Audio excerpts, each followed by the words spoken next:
This is a CBC podcast. So what did the Premier announce last night? And what does it mean to you? This is Alberta at Noon. I'm Judy Aldis. Well, we all woke up this morning to new COVID restrictions after last night's news conference, but there is a lot of confusion. What is this restrictions exemption program? Is that a vaccine passport or not? If you're a bar owner, are you wondering how you enforce it? And can vaccinated people really no longer get together for dinner parties? And finally, did Premier Kenney apologize or didn't he? It is all a bit confusing, and we will aim to clear the air as best we can today on the program. So our question for you, are these the right COVID rules, and how do they affect you? Well, just about 7 minutes after 12, welcome to the show for a Thursday. Last night, Premier Jason Kenney tried to hammer home how dire the situation is in our hospitals. But recent trends show that we are exceeding that high-end projection and that we may run out of staffed intensive care beds within the next 10 days. So facing that crisis, the Premier, first of all, enacted a public health emergency and then announced a wide-ranging swath of new COVID-19 restrictions, including what is called a restriction exemption program.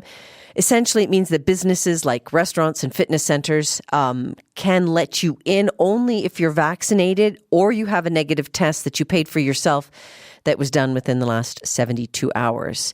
Now, if a non-essential, a discretionary business, they're calling it, like a restaurant, doesn't want to get this exemption, it can only open its patio.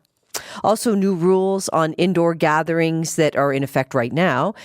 Fully vaccinated people can only meet up with one other household, and unvaccinated people are being told to not socialize inside at all.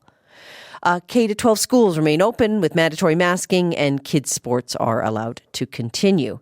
So what do you think of these new rules? Do you get them? Do you understand them? Are they what we need right now? The phone number is 1-866-468-4422. I'll give it again. Hope you listen in for a bit and then give us a call as soon as you're ready. 1-866-468-4422. You can email us. We're Alberta at Noon at cbc.ca. Tweets to at Alberta at Noon. Lots of, well, it's about time kind of messages coming in. Also, this kind of tweet, everyone who got vaccinated should have been issued with a vaccination card at the time. Businesses should have been required to demand it before entry. This would have encouraged vaccination in the province a long time ago. We would have been further ahead and perhaps have turned the page from this pandemic. There you go. Hard to know now. All right. Well, some business owners across the province were up much of the night trying to understand what all of these new rules mean, including our next guest. It's Ernie Sue. He runs the Trolley 5 restaurant in Calgary, and he is with the Alberta Hospitality Association. Ernie, hi. Nice to have you on the show. Hey, thank you so much for having me. Yeah. So you spent up until middle of the night combing through these new rules. What's your initial sense of them? Yeah, up until 4 a.m. So, we're going to be getting updated point list up on our website, on the Alberta Hospitality Association website, after now being able to go through all of the rules that have been posted. We're still waiting to have another meeting with government, hopefully this afternoon, to get some more clarification around some specifics. But for the most part, we'll have the details up for sure. All right. What do the rules mean for you and your members right away, like as in today and through the weekend? Well, for today and through the weekend, it is now making sure that, diners that are going out are from the same household, or they are allowed, if they live alone, they are allowed their 2 direct contacts. So it would be back to very similar to lockdown number 3. And then by Monday, then it goes into the exemption process. Okay. Well, what do you think of this restrictions exemption program? Well, it means so much for our industry because it now gives everybody a fighting chance to stay open and to try to keep moving forward with trying to get revenues and to keep staff employed as well. So we'll see how it, we're still waiting for the last details on exactly how this is going to roll out on Monday. So do you apply for this restrictions exemption program Or do you just, if you follow the rules, you know that you're automatically accepted into it? Do you know how it works? At this point, it appears that we would not have to apply for the exemption process, but move forward with making sure that we are checking for the vaccines at the door or a negative test within 72 hours.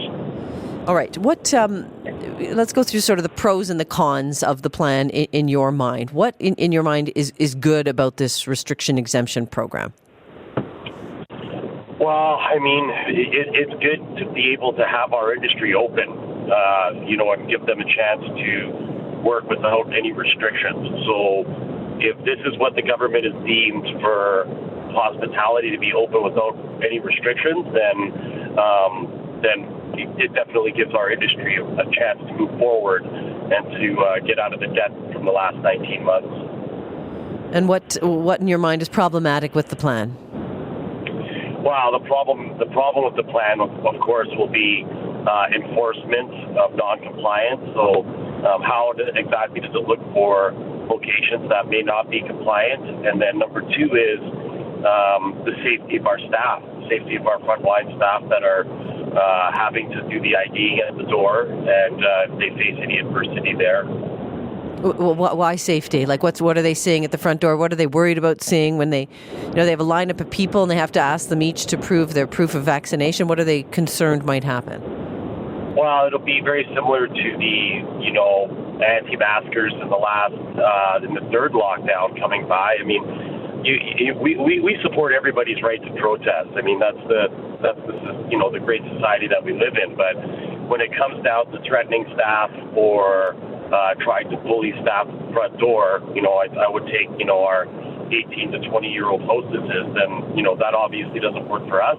Quite frankly, that shouldn't work for anyone.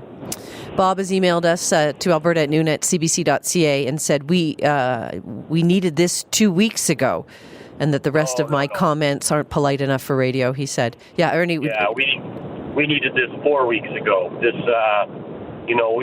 we've had to take a stand here. This government has been absentee for 4 weeks, and I think it's important for every Albertan out there to know that in late June, in a roundtable that we participated in with the Premier, we had asked if there was going to be a contingency plan or measurable benchmarks that the public needed to follow or watch in concerns to a fourth wave. And at that time, we were told by the Premier we are open for good and that the focus was going to be on the vaccinations. That has not been the case. So late June, you said you told the government that you hoped that there would be a contingency plan in place back then in case we headed to something like where we're at now? Exactly, yeah. We had asked the government, us, the fitness industry, cosmetology, like the industries that were continually being locked down, had asked, okay, well, that's great that we're opening, leading into Stampede, but what does that mean surrounding a fourth wave? Is there a plan in place? Or more importantly, is there going to be measurable metrics put up to the public? If the vaccinations is the key, then is it vaccinations versus daily hospitalizations versus R rating and versus daily case count? Are there going to be any metrics put up for the public and education and every industry to watch as the summer goes on? And at that point, we were told that the focus would have been on vaccinations and the incentivization to get vaccinated, and that we were not going to be moving backwards into any more types of restrictions or lockdowns. Do you know how many at this point? Do you have a sense as to how many restaurants, how many of your members will take part in this restrictions exemption program? Well, I would say that it's going to be upwards of 90%.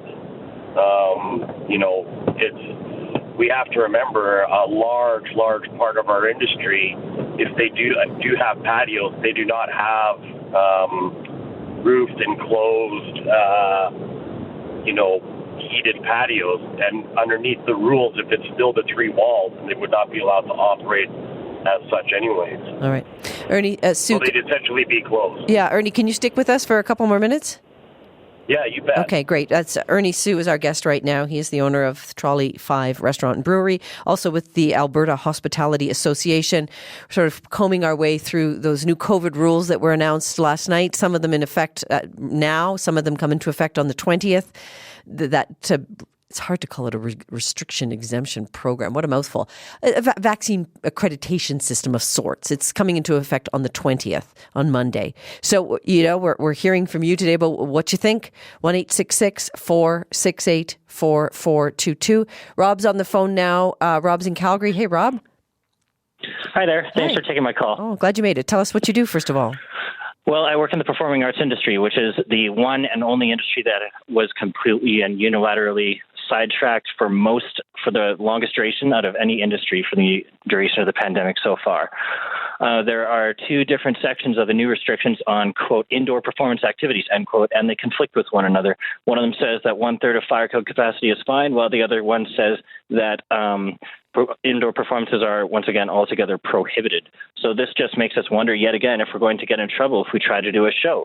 Like, for example, one of my clients is the Canmore Folk Music Festival, and this coming Saturday, we were going to do an in-person indoor performance. Now we're panicking and scrambling, and we're going to have to switch it over to a live stream, which means we're going to lose a ton of ticket revenue, and we're going to have to spend several $1,000s hiring a professional videography company to come in and facilitate the live stream. And moreover, another concern that I have is that the last time my industry was shut down, a lot of businesses found loopholes that allowed them to continue operating. For instance, there were several gyms that said that clientele could come into the gym and, quote, try out, end quote, a piece of equipment to see if they wanted to buy it. And lo and behold, gyms were packed again, even though they weren't allowed to be operating at all. And do you think that my industry could get away with anything like that? Of course not. So once again, everybody in my industry is concerned about disparity and unfair treatment. And we can't even decipher from reading the restrictions whether we're allowed to operate or not. What did you ask to happen? What did you say to the government? Here's what we need to be safe and to keep our businesses alive. Well, I think that if you're going to allow restaurants to operate, if you're going to allow bars to operate until a certain time, at a certain degree of capacity, we would be comfortable operating with reduced capacity. We would even be comfortable operating at lower capacity than them, even though at a restaurant or at a bar, you have people shouting into one another's faces in order to communicate, whereas at a sit-down classical music event, you have people just calmly sitting and facing forward. I mean, I think that would be fair, but also it would be nice if we had some clarification on whether indoor performance activities are actually allowed right now. Because, like I said, the current restrictions that just rolled out conflict with themselves regarding whether they're allowed. And then, moreover, stricter enforcement on other industries so that other industries aren't allowed to find these loopholes that allow them to find these, backwards, backdoor solutions for how to operate. When my industry can't. It just really doesn't seem fair. It seems that the government and the degree to which these restrictions are enforced unduly and unfairly treats the performing arts industry in particular. Like, we have felt discriminated against for the entire duration of the pandemic. Rob, I'll admit we're all a little confused. I'm combing through the rules here to myself. I'm hearing from someone who works at one of the Jubilees saying they're actually holding a live concert tomorrow night at 1/3 capacity, but this person who works there feeling so it's awfully confusing. I'm going to tell you, and we'll lay it out there. We do not have all the answers for you today, but Rob, okay. Reporters with CBC are listening, and we will try and dig further into all of these issues. This is a great place to bring them up, and then we try and sort of wrap it up on our other platforms later on. So thanks for that call. Ernie Sue with us he's a restaurant bar owner with the Hospitality Association. Ernie, just one last issue I want to cover with you, which is this appears to be a loophole or a strange little detail in the rules. It appears that vaccine requirements, this exemption program, will not apply to employees. So technically, you could have an unvaccinated employee refusing service to an unvaccinated patron, to a vaccinated patron, unvaccinated patron. Anyhow, what is your read on that? Do you think that most, is this confusing? Is this a confusing element for your members? Oh, absolutely. And this is another question that we've posted to government to get clarification on, and are awaiting the details on exactly how we are to move forward with unvaccinated staff. So do you think, are there restaurants out there that have staff that are not vaccinated, or have most restaurants already put in a vaccination requirement? Well, there are some restaurants that have put in a vaccination requirement, but, we legally not put that. Oh, we lost you there, Ernie. Sorry, we lost you there, Ernie. You said, can you pick that up again? Yeah, there are restaurants out there that have put a vaccination mandate in for our own association, and it's up to us to, get clarity from the government on exactly how they want us to roll it out with staff that are not vaccinated, if this would be a requirement or not. All right, Ernie, we'll have to let you go because we're out of time here, but thanks for joining us. Thank you so much for having me. Ernie Sue, owner of the Trolley 5 restaurant and brewery. Today on the program, we're hearing your reaction to Alberta's new COVID-19 restrictions. 1-866-468-4422. Our next guest with us is Punita McBrien. She is the executive director of the Edmonton Downtown Business Association. She's on the phone. Punita, hi. Hello. So what strikes you most about what the province just announced? Oh, where to begin? Honestly, the thing that was keeping me up at night the most last night, representing downtown Edmonton, and I'm sure this is true of downtown Calgary as well, it's actually the mandatory work from home order. The rest of the restrictions, looking at them, and I totally agree with your previous callers, including Ernie, of course, that for the most part, most businesses who choose to ask for proof of vaccination and a negative COVID test, they're basically able to operate normally. And I hear the confusion and the frustration in the voices of your previous callers. But, as we've had more information coming in from the province, it really, that's what it boils down to. Like for our restaurants and non-essential retail stores, they're going to be able to go back to operating essentially normally, except for masking. Masking is going to stay as long as they're willing to ask for, let's just call it a vaccine passport. Yeah.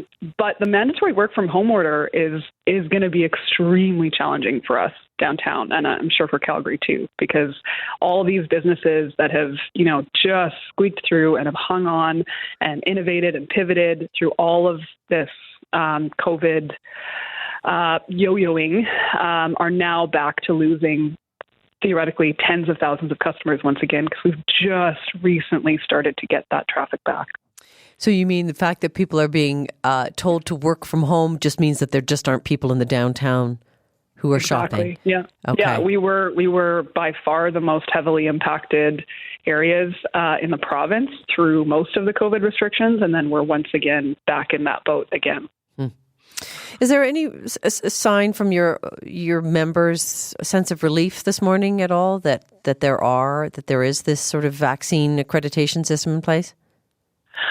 I think if this announcement had been made 4 weeks ago, it would have been mainly relief. But I do think there's still some relief. I'm definitely hearing a bit of that this morning for sure. But it's hard for that relief to shine through when it's paired with the massive frustration at, even just the reality for most Albertans to access their vaccination record right now. It's absurd. The queue last I looked was like 150,000 people trying to get into their health records app. Yeah. Why was the provincial government not investing in and planning for a system that would work if this announcement was going to be made? Like it just... that frustration and, again, and Ernie touched on this, the enforcement falling to that often young frontline staff again, all that stuff is for sure still weighing heavily on business owners today. But at least we're here. At least they're able to once again resume normal operations and know that all the patrons are vaccinated. Punita McBrien with us until 12:30 today. Let's take a call from Calgary. Darren's on the phone. Darren, hi. Hey, how are you today? I'm doing all right, Darren. Yeah, you own a business. Good. Well, yeah, I own a salon in Calgary, and I read through the whole site, and a couple of us are trying to figure out, we don't think we're part of a discretionary business, or if someone could define it more properly, it's like we aren't going to change anything yet because people are still being masked when they're coming in. They're 6 feet apart and they're one-on-one service. I just wished I had a little more clarity as to whether we need to or are we being mandated to ask people if they're vaccinated and such. And I don't know. So that's why I called in. Maybe someone can help me with that. So tell us the kind of business you is it a hair salon? It's a salon. It's a hair salon, yeah. Okay, so you're just wondering, essentially, are you a discretionary business or not? Yeah, basically, yeah. They don't really define it, right? You know what? I'm going to throw it out there to the people working on the show who are listening. I don't have an answer to that. We've done our best to comb through the rules, but as anybody who's gone through them can attest, they're a little bit confusing. Okay. Yeah. I'm not going to say anything because I might get it wrong. But so here we are. The blind leading the blind on the radio here. Yeah. So you're just not sure what all this means to you. Would you, here, I'll put it out. Would you be okay asking your clients if they're vaccinated and saying, no, you can't get your hair cut here if you're not? Well, yes and no, because I don't want to lose business. It's really dropped anyways. People are getting their hair cut again, but, some people are really scared with the Delta virus and, they're coming in and there's older people, younger people, right? So you can see where it's just, yes, I would feel comfortable if we have to do the right thing, we will. But then all these restaurants and even mine, let's say I, as a small business owner, if I understand this correctly, I can't ask my staff or restaurants can't ask their staff to get vaccinated. So how does that play out? Does the virus just keep, you know what I mean? I don't know where we're going. You can ask your clients, perhaps, but not your employees. Right? But yet, although lots of businesses have City of Edmonton, they're doing it. Yeah, lots of businesses have put in vaccine requirements. But not the small businesses, right? I don't know. It's confusing. So I just wanted to ask you if you could throw it out there. That'd be great. Thank you. Great show. Okay, Darren, thanks. Here's someone else's quick question. Charlene says, are restaurant owners and staff required to be vaccinated? And the answer is no, not restaurants. Some restaurants don't require that. We heard that from Ernie Sue just a minute ago. As a patron, she would like to ask that. Well, there are some restaurants I know who advertise that way, so perhaps you can choose your eating that way. Punita McBrien with the Downtown Association in Edmonton. Is this what's happening in your life? Are you just getting hammered with all these questions, trying to help people figure things out, what all of this means? That is exactly it. So I appreciate that. And again, hearing Darren's frustrations. So personal services this time aren't specifically referenced, which is very frustrating for him, I'm sure. But from what we understand, basically this one sentence is what I think, this is what we're sharing. So when this came from the province last night, if you are not a grocery or retail store or essential retail store and decide to follow the exemption requirements, then you are exempt from all the restrictions except masking. That is the long and short of it. It's a bit of a word salad there. Okay, so it is a bit of a word salad, but essentially, if you're not an essential retail store like a grocery store, and you choose to require proof of vaccination or negative COVID test, the only rule you have to enforce is masking. Okay. They tell you not to use double negatives in your sentences when you're learning English in elementary school. Okay. All right. So the question for Darren just remains, what is he considered? As a hair salon, is he considered? It appears that he likely is not considered an essential business then. That is our conclusion so far. But yes, again, you're right. I maybe shouldn't say that in case I got it wrong. No, and to be honest, we were honest off the top of the show. We debated even doing this show today because we thought we were going to have, we don't want to sow confusion, but at the same time, it is clear that it is not clear, right? So we're doing our best to highlight the issues that need to be answered and knowing that, as I said, our reporters are working hard at doing that. So, I'm just wondering, Punita, what you would like to see happen next? If I can ask that broad of a question, what good do you think can come of the moment that we're at right now? I do think by the time we get to sort of midweek next week and the dust has sort of settled on this and everyone's sort of settled into, okay, how this flow works, everyone gets access to I hope what happens next is that every Albertan who has been vaccinated has access to the vaccine records. Yeah. I think that's priority one. If we can get to a place where everyone knows the drill and businesses are operating normally, and we know that the indoor spaces we're going into, we are safe because everyone around us is COVID-free and or vaccinated, I think we're all going to feel a little bit better this time next week. The access to records, the working through the stickiness and conflict of enforcement that some of your earlier callers referenced, those are some of the hurdles. But I do think we're on the right track. I think this is the right announcement. It's far too late, which I think we all agree with. But really, I think our attention should all be on staying healthy and paying close attention to our healthcare system, because that's really where the big question mark lies ahead. Staying out of hospital. Can I end with just reading you a funny email? Sure. Okay. It's from Todd. We've been messaging back and forth. He runs Sage Bistro and Wine Lounge in Canmore. He, as like most people out there, slightly confused about what all of this means. But he did say it's only a vaccine passport if it comes from the vaccine passport region of France. Otherwise, it is a sparkling restriction exemption program. So people have not entirely lost their sense of humor. Yeah, so there you go. I've seen that tweet circulating quite a bit since yesterday, actually. Okay. It is funny. I don't know why they're so intent to not call it a vaccine passport, but here we are. Thanks for that, Puneeta. It was great to have you on the show. Thanks so much, Judy. Puneeta McBride, Executive Director of the Edmonton Downtown Business Association. I'm Judy Aldis. This is a Thursday edition of Alberta at Noon, where we are asking as many questions as we are answering today on the program. After the news break, Mount Royal University's Dwayne Bratt will join us. He is free because the university had to cancel in-person classes today. So Dwayne is home and able to join us to talk about the politics of it all. But it's already 12:32, so we should hand things over to Tahra Fruzin in the newsroom. She's with us now for an update. Hey, Tahra. Hi, Judy. As you just mentioned, at least 11 Alberta post-secondary institutions have cancelled in-person classes today following yesterday's announcement of new health restrictions. The universities of Alberta, Calgary, Lethbridge, Mount Royal, and MacEwan University, NAIT and SAIT are among them.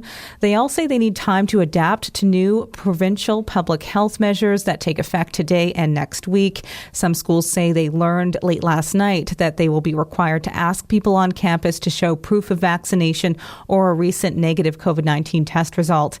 Calgary's Mount Royal University and SAIT have closed their whole campuses until at least Sunday. Others are allowing staff and students in as long as they wear masks and stay apart. And Alberta's Chief Medical Officer of Health will provide an update today on efforts to clamp down on COVID-19 cases and ease critical pressure on the healthcare system. Dr. Dina Hinshaw and Dr. Verna Yu, the CEO of Alberta Health Services, will hold the news conference this afternoon at 3:30. I imagine we'll get some more clarity on the new restrictions announced last night. And clarity might be nice. Clarity probably is needed. given what we're hearing today on the program so far. All right, sorry, I didn't mean to jump in. Continue. No worries. Okay, today in Edmonton, just looking at weather, clear skies this afternoon, wind gusting to 70 at times, high of 14 degrees. Tomorrow, clear skies as well, windy and high of 18. Calgary today, mainly sunny, windy as well, high 14. Tomorrow, a few clouds and a high of 18 degrees. Right now in both Calgary and Edmonton, we're sitting at 11. All right, thanks for that, Tahra. Thanks. Tahra Fruzin in our newsroom. I'm Judy Aldis. This is Alberta at Noon, talking today about Alberta's new state of public health emergency.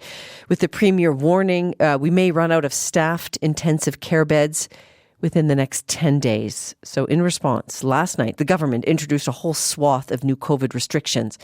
And I really encourage you to look them up yourself. I'm getting a ton of messages from people. I have a wedding planned.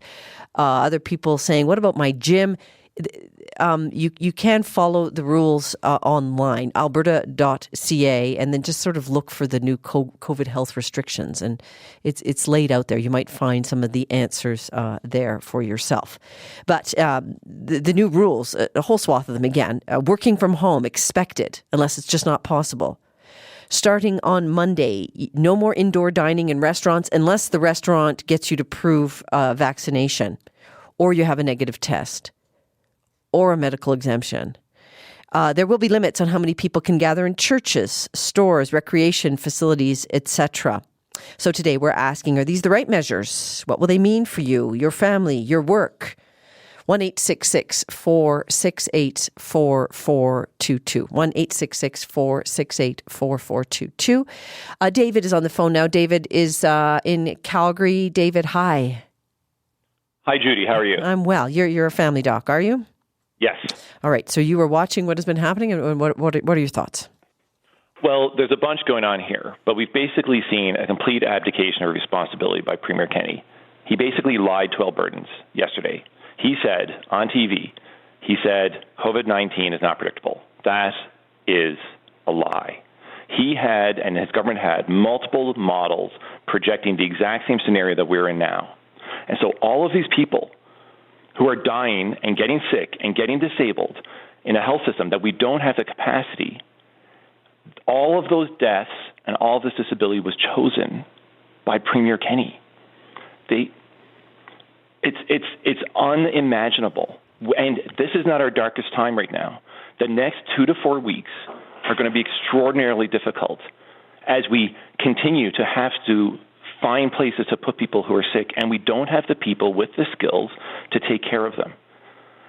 So, and these rules that we have are weak. They're laughable. They should have been there 4 weeks earlier, just like your guest said.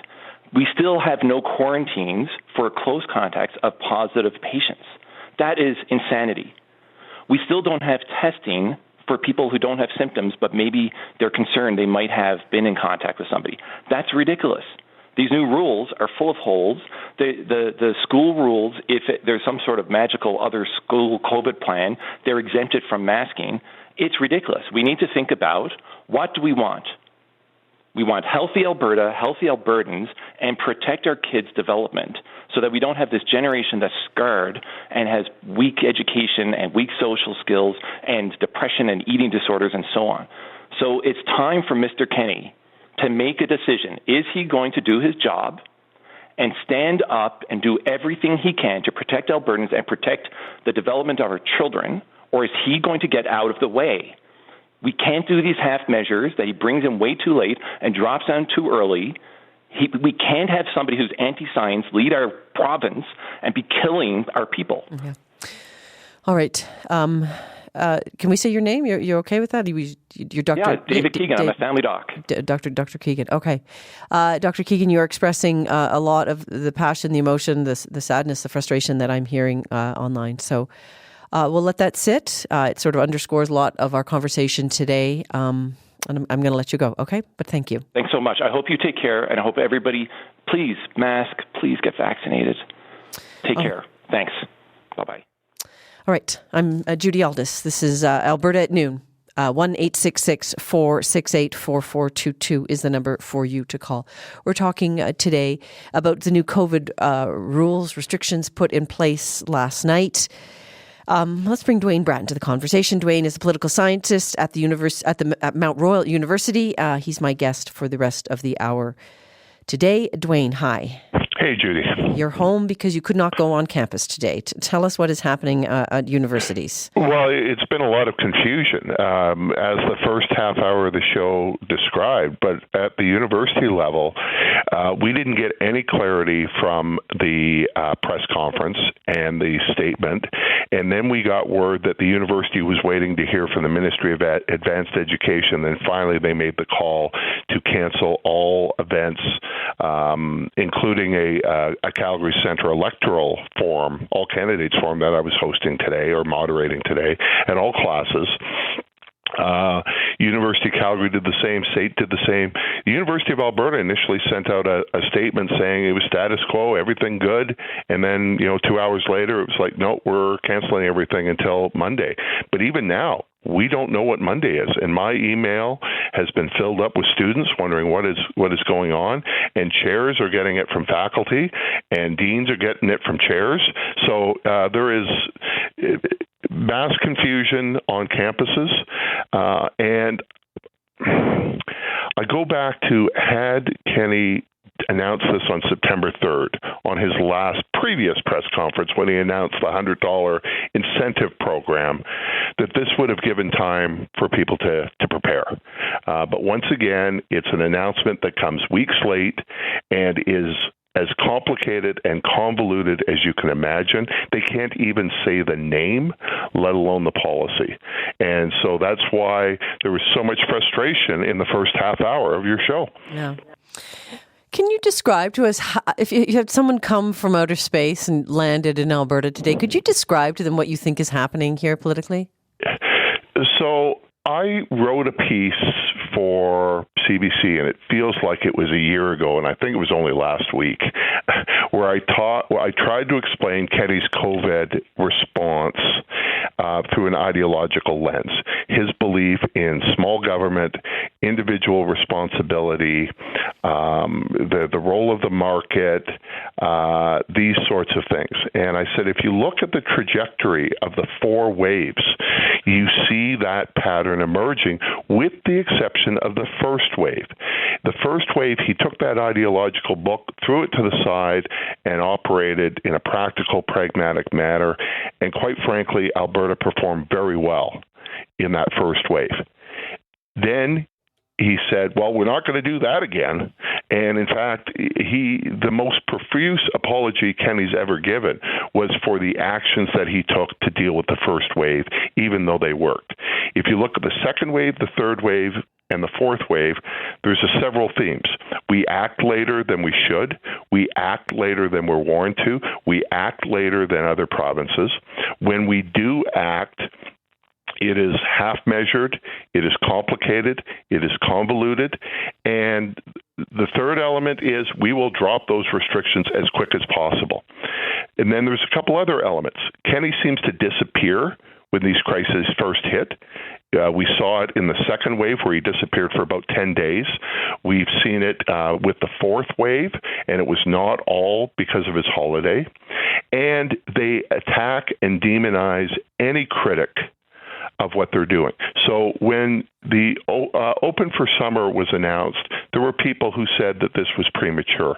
When they announced the cancellation of testing, tracing, and isolation, anyone who differed was attacked, was called an NDP hack, said that they wanted lockdowns forever. And then several weeks later, those policies get enacted. And there's no apology, no self-reflection on why they went and did such a partisan attack prior. All summer long, members of the Premier's office were trolling people with photos of, best summer ever hats, or the pandemic is over, deal with it. And that is what I think Kenney needs to be accountable for, and they tried to push him on that yesterday. The reporters did. And while he may have kind of sort of almost apologized in his statement, when it came to Q&A, he got his back up. He was defiant. He was stubborn.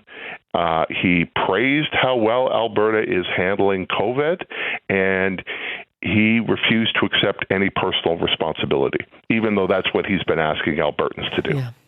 We're getting, so many messages here, Dwayne. I'll just read a few. This is the most convoluted set of rules, writes one of our listeners. I literally can't tell if a hall rental this weekend can go ahead. I have a community league event next weekend outside. Can that go ahead? The answer to that, I think, is yes. How am I supposed to police vaccination proof when the Premier is reluctant to implement it? Here's a message that came through. I'll let you take a stab at it if you don't mind, Dwayne. A listener who didn't stay on the line, but a listener named Al couldn't stay with us. Just wondering, don't these new restrictions impose on our rights? How do they work with the Charter? Obviously, hearing from people online who are saying that they're, sort of falsely saying that these rules are unconstitutional, that sort of thing. How do you answer a question like that around the rights? Oh, I think they are constitutional. And there has been a number of court challenges throughout the pandemic, and all of them have lost because of Section 1 of the Charter, which is that infringements on these rights can be justifiable in a free and democratic society. In other words, in the midst of the worst health pandemic in 100 years, requiring people to wear masks and limiting capacity are justifiable. Now, perhaps we know there's going to be further challenges on vaccination mandates, and that may explain why the government is not mandating it. Instead, they are telling private businesses that they can. But they're also telling private businesses you can't have indoor dining without it. So is that a real choice for the business? But my guess is the courts will uphold this once again because of public health and public safety. But that is a canard that is raised by groups that don't like vaccinations, don't like COVID restrictions. Let's talk about what's happening within Kenney's government, within his caucus. So first of all, on Facebook, the UCP MLA for Calgary-Fish Creek, Richard Gottfried, has criticized the Premier for being late to react. How much pressure do you think what are the fault lines within his government, and how are we going to see those cracks emerge? So here are some thoughts on that. When you listened to the announcement yesterday, it sounded like a compromise. Right? It didn't sound like a coherent program. It sounded like something that was cobbled together to keep the peace within his own party. I think the fact that they're calling it an exemption restriction program instead of a vaccine mandate is because Kenney said he would never bring in a vaccine mandate. The reason why it's called a printable card to prove vaccination instead of a vaccine passport is because Kenney has promised he would never bring in a passport. So I think he is bound by his own words, and he doesn't want to backtrack, doesn't want to admit a mistake. There's a series of compromises going on. But Godfrey's statement this morning was remarkable. And the reason I say it was remarkable is we have frequently heard from the anti-restriction crowd within the UCP caucus. Drew Barnes and Todd Loewen were kicked out of caucus for their views. Angela Pitt, Dave Hansen, Peter Guthrie, a whole series of MLAs have spoken out against restrictions over the course of the pandemic at various times. They have been allowed to do so.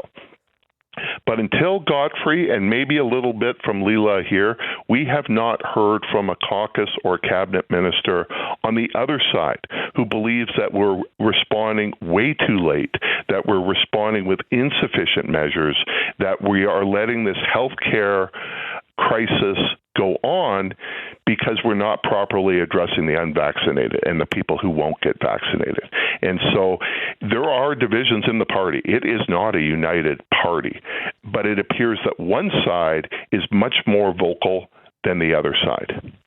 So what are the options now for just in terms of politically, we'll get back to the restrictions in a minute, but just in terms of politically speaking, what's the biggest risk to him right now? I don't think he can win another election. The question is whether he can survive to another election. And that may sound like overly dramatic, but his poll numbers have been horrible throughout the pandemic. He is trailing the NDP badly. Fundraising dollars, they're trailing the NDP badly. Amongst provincial premiers, he's at the bottom of the list in polling around who has handled COVID the best. There has been periodic caucus revolts that has forced him to kick people out. And I think he was banking everything on the Open for Summer plan, that this would improve the economy, it would allow people to move on, he would get credit for that, and then a year and a half later, all would be forgotten and he would roar to another government. The fact that he's having to backtrack so badly on this Open for Summer, I don't see a room for recovery. I don't see a path for recovery.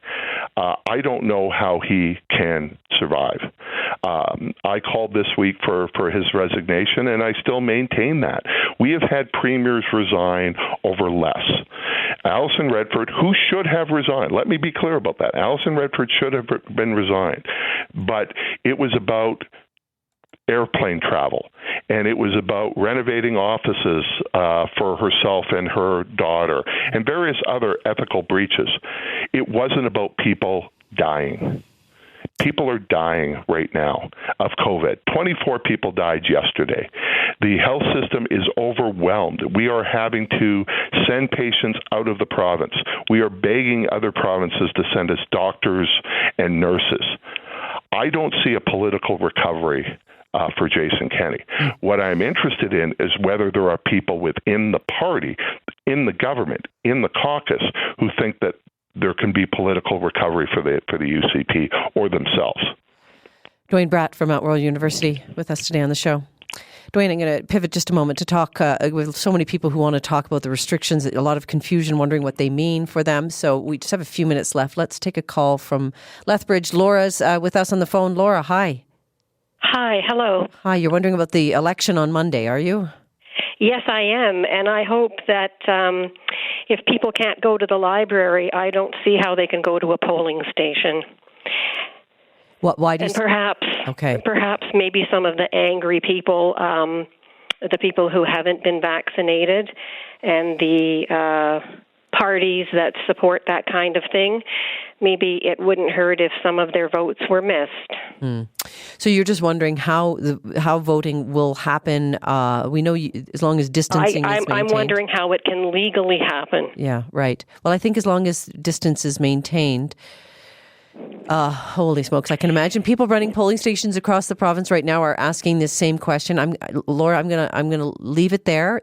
We will have answers to these questions by Monday for everybody, I'm sure. Can I leave it like that? But I think if we're going to follow what his restrictions really mean, I think it shouldn't happen at all. And I think we're putting the people who are working there at risk. Okay, right, yeah. Okay, Laura, we'll leave that there. Thank you for your phone call.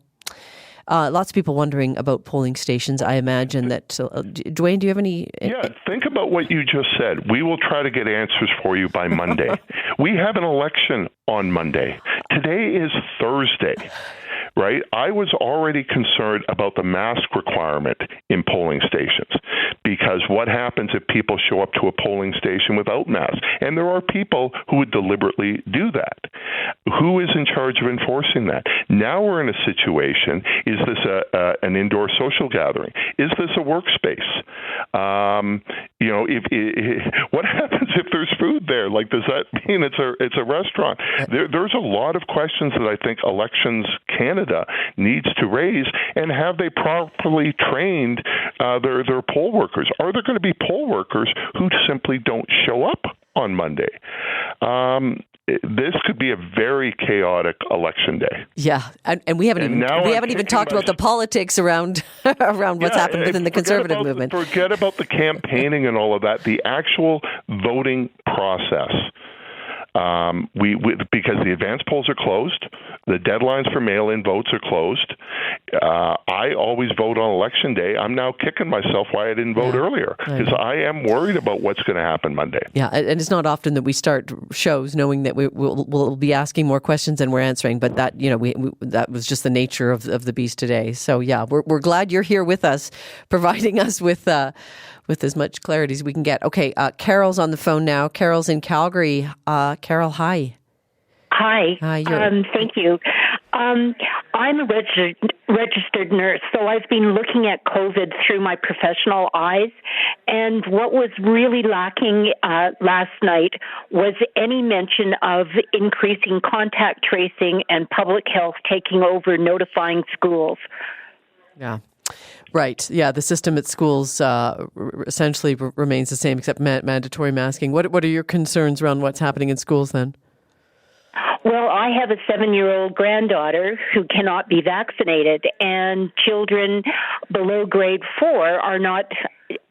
Masks are not mandated, and I just find that was they completely dropped the importance of contact tracing and that. So that was a huge disappointment in last night's discussion. Yeah, I don't know if you heard the family doctor, Dr. David Keegan, calling in Dr. before. Dr. David, yes, I did. Yeah, he mentioned the same thing, that now the schools will let you know if someone self-reports a COVID case in a school, the school will let you know that your child might have been in their class, but other than that, there's nothing to do about it, right? Yeah. It's not guaranteeing anything. Yeah, yes. right. Okay. Carol, thanks for your phone call. Thank you. Dwayne Bratt, just in the last minute or so that we have with you here on the show, what are you looking for over the next few days? More clarity on the regulations, more likely how different private groups, non-governmental groups are taking independent actions to what they think they need to do. So that's one issue. The other is the impact that this is going to have on the federal election. Aaron O'Toole was grilled on that today out in New Brunswick, and he spent 15 minutes, and he seemed to have forgot the Premier's name. I don't think they've ever met. He doesn't know who he is, but we do know he thinks it's Trudeau's fault. As well as, are we going to see more leaks, more public statements coming out of the UCP caucus later today and tomorrow? So those are three things. And for the universities, you don't know yet where you'll be teaching on Monday. Today. I know what we're doing tomorrow. I just sent an email out to the students I've got on Monday, and I said, stay tuned. Right. Yes. Which is sort of the message we're going to be leaving our listeners with today on the program as well. All right. Well, Dwayne, thank you so much for joining us. Okay. Thanks, Judy. That's Dwayne Bratt, political scientist at Mount Royal University in Calgary. There will be another COVID update at 3:30. Dr. Verna Yu, Dr. Dina Hinshaw will be there for this one. And of course, CBC will carry that live. And know that all of these questions that you bring up on the radio with us today, even if we're not able to answer them now in the moment, our reporters are listening and they are, we have a very busy newsroom. They're madly trying to bring you answers to these, whether it is on online stories or in interviews that you hear on any of our programs or in our TV newscasts. So, stay tuned. We'll try and have it all covered for you.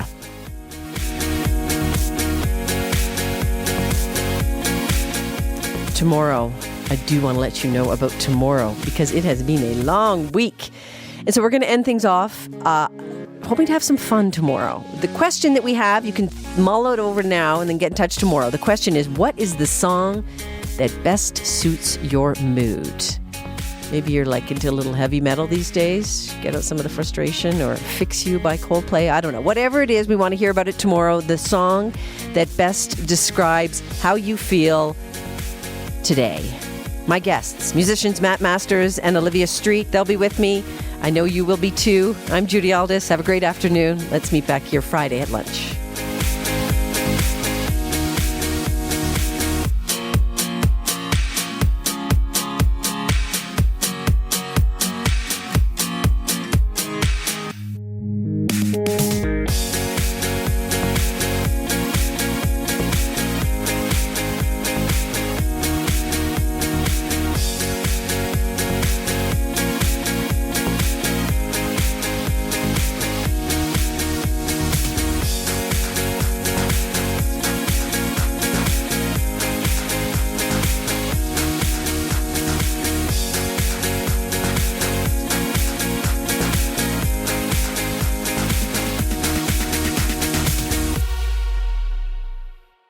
For more CBC podcasts, go to cbc.ca/podcasts.